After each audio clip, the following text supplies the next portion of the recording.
High, চলো share করি আজকে আমার সারাদিনের রুটিন বলতে পারো, সকালের রুটিন। সত্যি কথা বলতে সকাল সকাল ঘুম থেকে উঠে সমস্ত ক্লিনিং এবং আমার নিজের ক্লিনিং করে আমি এই যে লেবু জলটা খেয়ে নিলাম।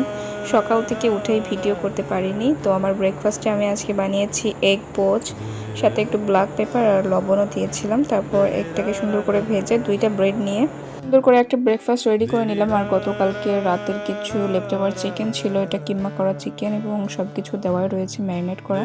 তো আমি ওটাকে জাস্ট অল্প তেলে হালকা করে ভেজে একটু স্যালাড আর সসের সাথে পরিবেশন করব।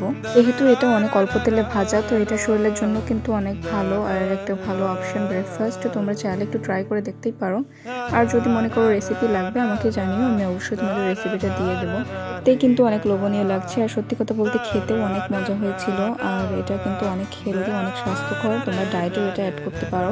জাস্ট সসটা একটু কম দিতে হবে। আর এটা ছিল আমার সকালের রুটিন। তোমাদের ভিডিওটা কেমন লাগলো?